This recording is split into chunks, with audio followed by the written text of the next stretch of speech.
안녕하세요. 남편과 연애한 지 반년이 다 되어갈 때쯤 시어머님을 처음 뵙게 되었습니다. 절 보시고는 마음에 들어 하셨고, 저희 둘은 생각지도 못한 결혼을 진행하게 되었어요. 전 인천에 살고 있었고, 남편은 부산 사람이거든요. 일주일에 한 번 보냐 데이트 중이었는데, 장거리다 보니 왕복이 힘들고 들어가는 돈도 만만치 않더라고요. 그래서 그러셨는지 시어머니는 결혼을 서둘러야 한다 하셨고, 생각보다 결혼이 빨리 진행되었어요. 남편 직장 때문에 저는 부산으로 내려오게 됐습니다. 결혼 준비할 때까지 남편은 속 한 번 썩인 적 없었고, 시부모님 또한 잘해주셨기 때문에 모든 게 순조롭다 생각했어요. 몇 달 동안 남편 뒷바라지 때문에 시어머니는 집 얻어 동거하다가 결혼하라 하셨고, 그렇게 했습니다. 운수는 과하지도 모자랄 것도 없이 남들 하는 만큼 해왔고, 들어가는 돈이 많아 검소하게 꾸며가며 행복하게 하루하루를 보냈습니다. 정리되는 대로 시부모님이 오셨고, 저는 뿌듯해하실 것이라 생각하며 기대하고 있었는데, 빨래 널어놓은 신랑 여름티를 보시더니 이걸 세탁기에 돌렸냐며 기겁을 하시는 거예요. 이건 이렇게 널면 안 된다부터 시작하셔서 이건 어떻고 저건 어떻고, 집에서 엄마 하시는 거 가끔 도와드린 게 전부라 아는 게 없던 저는 뭐든지 네 잘하겠습니다 하며 대답했습니다. 살림은 처음 하는 터라 어머님이 시키는 대로 하려고 노력했죠. 근데 빨래 가지고 너무 나무라셔서 어머님 이건 이래서 이랬고 저건 저래서 이랬다고 하시는 식으로 몇 마디 대꾸를 했어요. 그런데 그 말이 걸리셨나 봐요. 그 다음날이 일요일이라 신랑이 쉬는 날이었거든요. 평일에는 아침 6시에 일어나 밥하고 신랑 아침 차려주고 해서 일요일은 늦게까지 잡니다. 어머님이 아침 8시에 신랑한테 전화하셨고 신랑은 졸린 듯이 전화를 받았죠.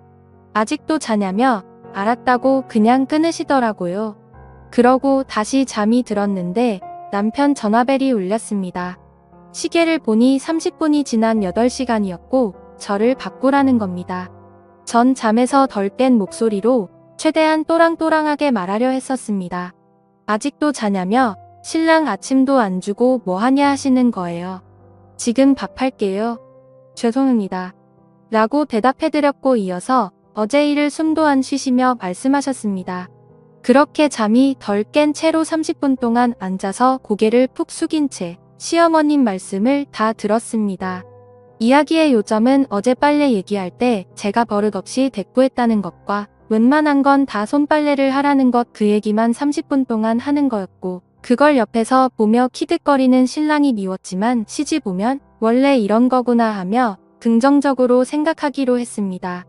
그러다 사정에 의해 시어머님 집과 2시간 거리의 집에서 1시간 조금 안 되는 거리의 집으로 다시 이사하게 됐어요. 시어머님은 도와주시겠다고 오셨고 설거지 수세미부터 시작해서 이건 이래서 이랬고 저건 저래서 이랬다고 하시며 저는 말씀하시는 걸 다 들으며 차분히 정리했어요. 작은 거 하나하나 제 집이기 때문에 제 방식대로 꾸미고 싶은 것도 다시 시어머님 방식대로 해야 했고 어머님 가시면 다시 꾸며야지 하는 마음으로 다 받아주었습니다. 하지만 시부모님은 하루가 멀다 하고 오셨습니다. 어머님이 시계를 달아놓은 위치에 시계가 없으면 서운해하실까봐 떼지도 못하겠다군요. 어떻게 어머님께 맞추려 노력하고 또 노력했어요. 어머님은 항상 나 같은 시어머니도 없다. 이렇게 며느리에게 잘하는 시엄마가 어디 있니 하셨어요. 어느 위치에 뭐가 있는지 반찬은 왠지부터 시작해서 시어머님은 저의 집에 대해 다 아십니다. 챙겨주시는 건 좋지만 도가 좀 지나치다 싶다라는 생각도 많이 했죠. 어느 날 신랑에게 이삿날 당신은 아무것도 안 하고 나만 하루 종일 유했는데 어머님은 당신한테만 고생한다 하고 그러니까 엄마 생각 나더라. 우리 엄마도 아마 그랬겠지. 나도 엄마 보고 싶다 보니까 가지도 못하고 엄마 얼굴 못 보니까 속상해. 아이 먼 곳에 혼자 있으니 좀 힘들다. 라고 몇 마디 투정 좀 부렸습니다. 그 다음 날 아침 시어머님께 전화가 왔습니다. 11시까지 집으로 오라고 하시더군요. 이사 온 지 며칠 되지도 않았고 이곳 지리는 잘 모르는 터라 집에서 넉넉하게 시간을 잡고 나왔는데도 길을 헤매는 바람에 15분 늦게 11시 15분에 시집에 도착했습니다. 들어오는 순간 뭔 일이 날 것 같은 분위기였습니다. 통화할 때 어머님 목소리가 안 좋으셨거든요. 물통 한 개를 냉장고에서 꺼내 오시더니 앉으라고 하시더군요. 그러더니 왜 약속을 안 지키냐고 지금이 몇 시냐고 소리를 지르셨어요. 길을 잘 몰라 헤맸다고 죄송하다고 말씀드렸습니다. 길을 잘 모르면 더 일찍 나와서라도 시간을 지켜야지 뭐 하는 거냐고, 시엄마 말이 개똥으로 들리냐고 물을 벌컥벌컥 마시더니 말씀을 시작하셨습니다. 알고 보니 남편이 전날 제가 투정 부린 개가 걸렸는지 어머님께 저도 자기처럼 신경 좀 써달라고 웃으며 좋게 말했는데, 그것 때문에 아들한테 본인이 왜 내가 그런 소리를 들어야 하냐고 화를 내시는 겁니다. 남편이 그런 말을 어머님께 할 거라곤 생각지도 않았는데 말이에요. 신남에게 한 이야기의 유저는 엄마가 보고 싶다는 것일 뿐이었지 어머님이 저에게 신경 써줬으면 좋겠다는 건 아니었거든요. 신남은 제가 안쓰러워 말씀드렸나 봐요.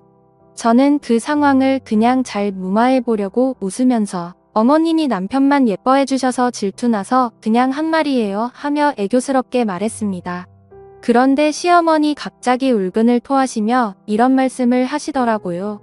뭐 질투라고 했어. 네가 뭐가 잘났다고 질투 같은 거래. 네가 내 아들보다 학벌이 좋아 인물이 나아. 네가 우리 아들보다 뭐든 딸리기 때문에 네 엄마보다 나한테 네가 더 잘해야 된다. 왜 선물로 내 양산 사는데 네 엄마도 똑같은 걸 사다 줬니? 이 시부모님 집에 오는데 어떻게 빈손이야. 네 부모가 그리 가르치던 완전 콩가루 집안에서 자란 티를 그렇게 대놓고 내. 어디 개 날라리 같은 게 우리 집에 들어왔는지 원 오죽하면 내 아들이 너한테 거짓말하면서 외박을 했겠니? 네가 뭔데 내 아들 놀러가는데 가라 말아야 놀러갈 수도 있는 거지.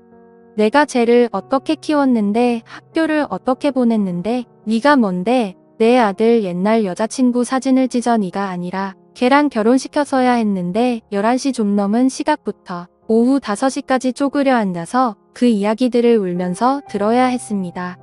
양산은 백화점 갔다가 시어머니는 액은 양산을 잠깐 본 적 있었는데 맑아서 제 돈으로 하나 사드리고 싶어서 하나 샀습니다. 옆에서 남편이 장모님 것도 하나 사자 해서 한 개 더 샀어요. 시댁 가서 어머님 한 개 드리고 매출을 했는데 그 사이 종이 가방 안에 친정 엄마 것도 산 걸 보셨나 봐요. 2개 샀다는 말 안 했는데 그 말 듣고 깜짝 놀랐어요. 신랑이 거짓말하고 놀러간 것은 결혼 전에 혼자만 놀러가는 게 미안했다며 회사에서 가는 거라고 거짓말을 하고는 대학교 때 친구를 남자 여자 섞어서 스키장 놀러 갔다 온 걸 저에게 들킨 적이 있었어요. 그래서 나중에 추억 삼아 시어머니께 이런 적이 있었어요. 어머님 좀 혼내주세요 라고 말했는데 저렇게 받아들이실 줄이야. 옛날 여자친구 사진은 결혼 전 시댁에 놀러 갔다가 예전 여자친구 사진이 있길래 꿈하고 있는데 시어머니 이게 왜 여기 있지 버린 줄 알았는데 이거 찢어서 버려버려라 해서 남편이 찢어버렸거든요. 근데 제가 찢었다고 저렇게 말씀을 그 시간에 저 말만 한 게 아니지만 마음이 아파 생각하기 싫어 저 정도만 적겠습니다.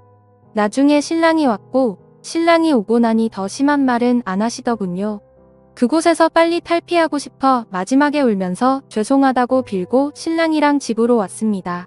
정말 억울했고 힘들어 그 일 이후로 며칠 동안은 밥도 못 먹고 먹지도 못하는 술을 먹으며 매일 울었습니다. 부모님께는 걱정하실까봐 말도 못하고 너무 힘들었습니다. 그 다음날 찾아오셔서 어제는 내가 심한 말 한 게 사과한다고 더 이상 그 일은 잊어버리라고 말씀하셨는데도 잊혀지질 않더군요. 시어머니께 자주 전화드리고 싶어도 목소리만 들어도 두려운 마음에 일주일에 한 번씩 겨우 드리고 있었어요. 신랑도 많이 힘들어했는데 언제부턴가는 우리가 부모님께 너무 못하는 것 같다며 걱정만 하더이다. 멀리 계시는 저희 부모님은 안중에도 없고 우리 애 엄마나 키우느라 고생하셔서 그래. 우리 부모님 너무 없이 살던 분들이시라. 서러운 게 많아서 그래. 그때 일은 내 얼굴 봐서라도 잊으면 안 되라고 하면서 제 엄마 편 만드는데 진짜 한 대 치고 싶은 생각도 들더라고요. 잊으려 해도 그때 일이 잊혀지지가 않았습니다. 또 저는 그냥 아기 낳고 잘 살고 싶었는데 신랑이 적게 벌어오는 것도 아님에도 불구하고 이번에 집 사면서 빌린 대출금 갚아야 하나? 애 낳으면 돈 많이 들어가니까 당분간 낳지 말라시더군요.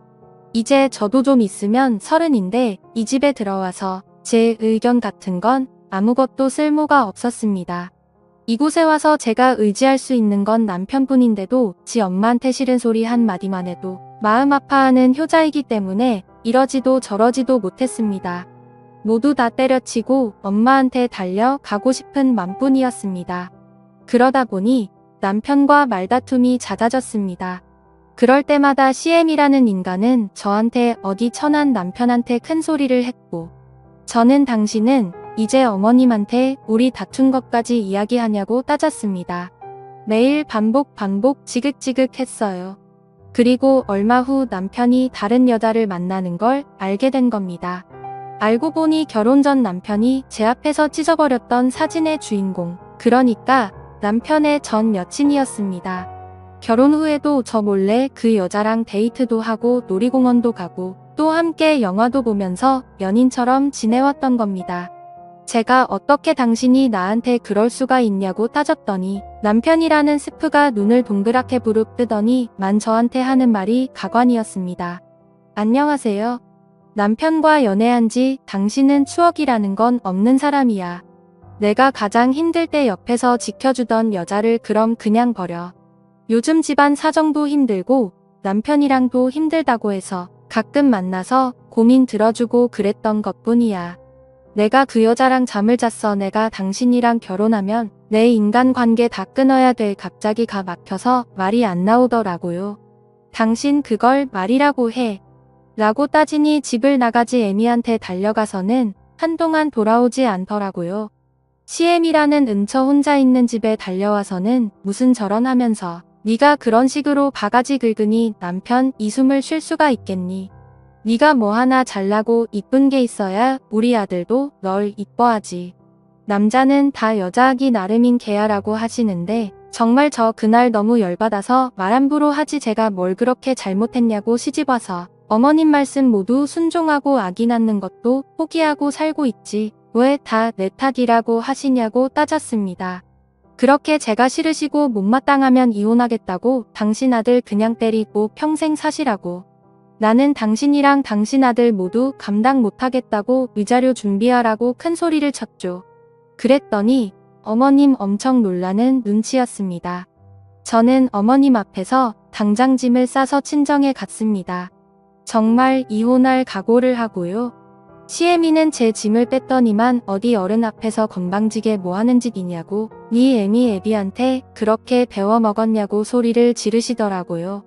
그래서 저도 큰 소리로 왜 자꾸 우리 부모님 욕하시냐고 우리 부모님이 도대체 어머님한테 뭘 그렇게 잘못했냐고 따지니 저를 이렇게 키운 게 큰 잘못이라고 하시대요. 더 이상 할 말도 없고 말도 섞기 싫어서 나왔습니다.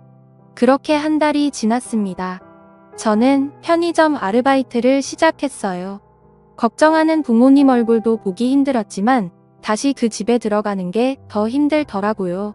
버는 돈 없이 부모님께 손 벌리는 것도 싫었기에 일을 시작한 겁니다.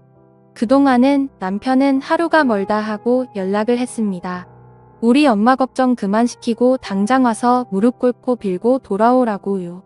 남편은 자기가 바람핀 것도 아닌데 왜 제가 집을 나가냐고 이제 좀 철 좀 들라고 저한테 다그치더라고요.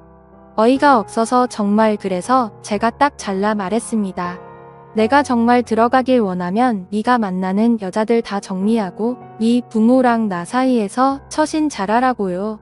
그랬더니 며칠 연락이 없던 남편은 미안하다고 이제 다른 여자 안 만나겠다고 엄마한테도 이제 다시는 저한테 함부로 말하지 못하게 중간 처신을 잘하겠다고 하더라고요. 저는 저희 부모님 걱정시키는 것도 싫고 또 남편을 믿고 싶은 마음이 남아있던지라 못 이기는 척 다시 집에 왔고 그 후로 CM이도 또다시 저희 집에 찾아와서 잔소리를 하기 시작했습니다. 그때마다 저는 남편에게 전화를 했어요. 그럼 남편은 엄마 바꿔달라고 말하고는 CM이한테 아들 이혼시키기 싫으면 제발 좀 그만 좀 찾아오라고 소리소리를 질렀습니다. 덕분에 언제부턴가 시어머니의 저희 집 출입은 잠잠해지는 듯했습니다. 남편 또한 퇴근 후에 바로 집에 들어왔고 주말에도 저와 시간을 보내려 노력했어요. 그 후 저희는 이세를 갖기 위해 꾸준히 노력했습니다. 허나 배란일을 계산하고 병원을 다니며 1년이 넘도록 노력해도 아이는 생기지. 저는 깊은 슬픔에 빠졌고 그때부터 다시 시어머니의 저희 집 방문이 잦아지기 시작했습니다. 애 낳는 게 미루라고 할 땐 언제고 어디서 해도 못 낳는 애가 우리 집에 들어와서 대를 끊어놨다느니 하는 소리를 매일 같이 하시며 제 마음을 너덜너덜하게 만드셨어요. 그리고 언제부턴가 남편은 더 이상 제 편이 아니었습니다. 남편이 늦게 오는 날이 다시 많아졌고 수상한 행동들을 하기 시작했습니다. 저는 그리고 결국 남편의 뒤를 한번 켜보기로 했습니다. 그리고 남편이 퇴근하는 시간 1시간 전부터 남편 회사 입구가 잘 보이는 카페에 안아지려 봅니다. 그런데 남편 퇴근 시간이 한참 지났는데도 회사에서 나오질 않는 겁니다. 이상하다 싶어서 1시간, 2시간, 5시간 계속 기다리는데 남편에게 연락이 왔습니다. 왜 집에 없냐고요? 어딜 간 거냐고요? 당황한 저는 친구 만나는 중이라고 말하고는 집으로 돌아왔는데 남편 이 씻고 잘 준비를 하면서 투덜투덜 거리더라고요. 이상하다 싶었던 저는 다음날 훨씬 일찍 남편의 그 카페에 갔습니다. 그리고 기다리는데 분명 남편의 퇴근 시간이 7시 반이라고 했는데 세상에 6시 정각이 되기도 전 급하게 남편이 회사에서 나와 어디론가 가는 겁니다. 그리고는 바로 택시를 잡아 탔습니다. 저는 급한 마음에 바로 카페에서 나와 마침 그 뒤에 오던 택시를 잡아 타고 남편을 미행하기 시작했습니다. 별로 멀지 않은 거리에 한 아파트에서 내린 남편은 서둘러 아파트 건물 안으로 들어갔고 저도 뒤따라 들어갔어요. 그런데 들어가자마자 봤더니 남편은 없었고 엘리베이터에도 사람이 없었어요. 그때 문득 1층이구나 싶더라고요. 저는 확인을 위해 몰래 2층에 숨어 있었습니다. 뒤를 쫑긋하고 기다렸어요. 엘리베이터를 타는 사람들 소리 말고는 딱히 다른 소리는 없었습니다. 그리고 몇 시간이 지나 1층 문이 열리는 소리가 들리더니 남편의 목소리가 들렸어요. 또 올게. 저는 심장이 터지는 줄 알았습니다. 남편이 떠나고 나서 또 한동안 저는 2층 구석에서 추라하게 쪼그려 앉아 있었어요. 그리고 용기를 내서 남편이 나온 그 집 초인종을 눌렀습니다. 누구세요? 아까 남편과 대화하던 여자의 목소리가 들렸고 저는 제 남편의 이름을 대며 김선준 씨 아내 되는 사람입니다. 라고 말했습니다. 그랬더니 문을 열어주는데 그 여자 등 뒤에 아이가 새근새근 자고 있더군요. 저는 당황하는 여자의 얼굴을 바라보며 집 안으로 들어갔고 그 안에서 못 볼 꼴을 보고 말았습니다. 그 여자 내 집 거실에 걸려있던 사진, 제 남편과 찍은 사진이었어요. 심지어 아이와 셋이 찍은 사진은 최근 사진 같아 보였습니다. 그렇습니다. 제 남편은 두 집살림을 하고 있었던 겁니다. 너무나 어이가 없던 저는 정신을 잃을 뻔했습니다. 그 여자에게 당신 이 남자 가정 있는 거 알았냐고 물으니 아무 말도 못하더니만 끝내 오열하며 말하더군요. 오래전부터 사랑했던 남자고 결혼까지 생각했었는데 어머님이 반대하셔서 못했다고. 그래서 포기하고 지내고 있었는데 어느 날 제 남편이 이혼했다고 하면서 돌아왔고 그날 실수로 가진 아이가 태어나서 결혼식을 미루고 살아온 거라고요. 시어머니도 이 사실을 아시냐 했더니 어머님도 이혼했다고 분명히 말했고 아이를 가지고 나서부터는 정말 며느리처럼 잘 대해주셔서 생각도 못했다고 하는데 저한테는 애기 미루라고 종용했던 사람이 막상 숨주가 생기니 그렇게 좋았나 봅니다. 정말 눈물만 나더라고요. 그러면서 정말 본인도 몰랐다고 뭔가 이상하다고 생각은 했지만 뱃속의 아이 때문인지 의심이 드는 일이 있어도 무시하려고 애쓰고 살아왔다고. 그런데 제가 김선준 씨 아내 되는 사람이라고 말하는 순 모든 것들이 이해가 됐다고 본인도 피해자라고 하더라고요. 그런데 이 여자 저한테 이렇게 알게 된 게 그냥 자기 아이 아빠랑 이혼을 좀 해주라고 하더라고요. 저는 그렇게는 못하겠다고 당신이 진짜 아무것도 몰랐다는 거 못 믿겠고 당신한테 상간녀 소송도 하겠다고 했더니 본인은 정말 아무것도 몰랐다고 하면서도 자꾸만 우리 아이를 봐서라도 제발 그냥 조용히 이혼해달라고 하고 말하면서 우는데 지 엄마가 우니 그 엎혀있던 아이도 서럽게 울더라고요. 마음이 약해져선 다시 집으로 들어가니 남편이 있었고 남편은 왜 요즘 당신 늦게 들어오냐고 도대체 어떤 놈을 만나고 오는 거냐며 추궁을 하더이다. 지가 그런 짓거리들을 하고 다니 이 남도 그럴 거라고 믿나 보더이다. 저는 어떻게 하면 시애미를 비롯해서 남편 그리고 그놈에게 복수를 할 수 있을지 고민이 됐습니다. 이대로 당하고 살아선 안 되잖아요. 저는 소송을 이기기는 방법밖에는 없단 생각에 증거를 모으기로 했고 그날 밤 그 여자에게 전화를 걸어 통화 내용을 녹음했습니다. 저는 그 여자가 의심하지 않게끔 나 몰래 내 남편 만난 게 솔직하게 말해라. 모든 것을 몰랐다는 게 나는 믿을 수 없다. 솔직하게 말해주면 내가 용서해주고 이혼해주겠다고 했어요. 그랬더니 그 여자 정말 몰랐다고 하더라고요. 미안하다고 하면서 말이에요.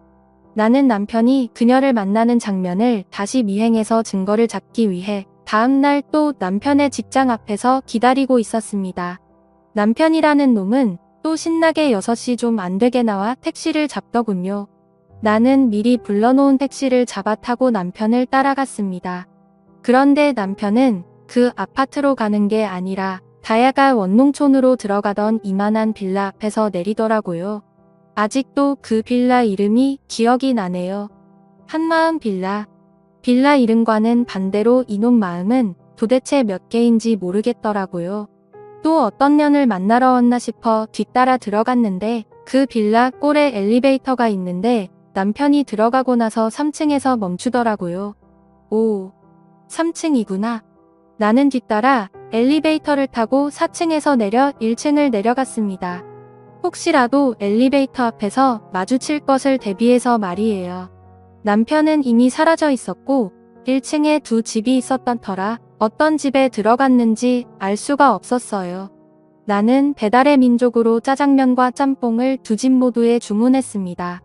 배달원은 10분도 안 돼 와주었고 두 집의 초인종을 눌렀어요.